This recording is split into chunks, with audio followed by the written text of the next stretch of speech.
नमस्कार दोस्तों।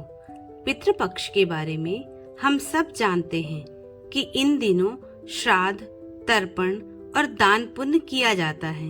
लेकिन क्या आप जानते हैं कि पितृपक्ष से जुड़ी कई ऐसी मान्यताएं और रहस्य भी हैं जिनके बारे में बहुत कम लोग बताते हैं। आज की वीडियो में हम जानेंगे पितृलोक का रहस्य, पितृपक्ष और कौवे का संबंध, स्त्रियों की भूमिका, ज्योतिष और स्वास्थ्य से जुड़ी मान्यताएं और एक खास कथा। तो वीडियो को अंत तक जरूर देखें। पितृलोक का द्वार खुलना। मान्यता है कि पितृपक्ष में यमराज स्वयं पितृलोक का द्वार खोलते हैं। इस समय पितरों को पृथ्वी पर आने की अनुमति दी जाती है।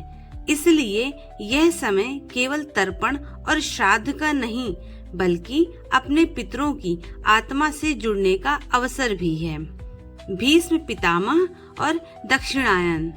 महाभारत में भीष्म पितामह ने सूर्य के उत्तरायण होने तक अपनी देह रोक कर रखी थी, क्योंकि दक्षिणायन काल पितरों के लिए पवित्र माना जाता है। यही कारण है कि पितृपक्ष को दक्षिणायन से जोड़ा गया है। कौवा और पितरों का संदेश। कौवा पितरों का दूत माना जाता है। जब पितृपक्ष में हम भोजन बनाकर कौवे के लिए रखते हैं और वह खा लेता है तो यह माना जाता है कि भोजन सीधे पितरों तक पहुंच गया है। इसीलिए कौवे को खाना खिलाना विशेष पुण्यकारी है। स्त्रियों की भूमिका। बहुत लोग मानते हैं कि श्राद्ध केवल पुरुष ही कर सकते हैं, लेकिन शास्त्र कहते हैं कि पितृपक्ष में स्त्रियां भी अपने पितरों को तृप्त कर सकती हैं। वे दीपक जलाकर, अन्न दान करके या पितरों का स्मरण कर श्रद्धा से तर्पण कर सकती हैं। विशेष रूप से विधवाएं भी अपने पितरों के नाम से कर्म कर सकती हैं। ज्योतिष और पितृदोष। जिनकी कुंडली में पितृदोष होता है उनके लिए पितृपक्ष का समय बहुत महत्वपूर्ण है। इस दौरान किए गए दान, तर्पण और जप से सूर्य, चंद्र और राहु केतु से जुड़े ग्रह दोषों की शांति होती है। यानी यह समय केवल कर्मकांड ही नहीं बल्कि ज्योतिषीय दृष्टि से भी बहुत शक्तिशाली है। पितृपक्ष और स्वास्थ्य। आयुर्वेद के अनुसार पितृपक्ष के समय ऋतु परिवर्तन होता है, वर्षा ऋतु से शरद ऋतु की ओर। इस समय शरीर की शुद्धि के लिए उपवास करना और सात्विक भोजन करना लाभकारी होता है। इसीलिए पितरों को तर्पण करने के साथ साथ शरीर और मन को भी शुद्ध करना चाहिए। पितरों को तृप्त करने के सरल उपाय।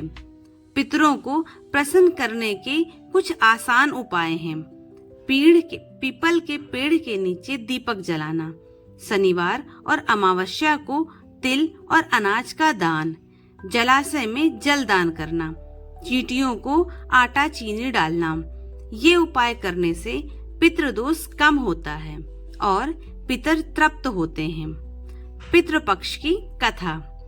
एक बार करुणानंदन नामक राजा ने पितृपक्ष में कोई दान पुण्य नहीं किया।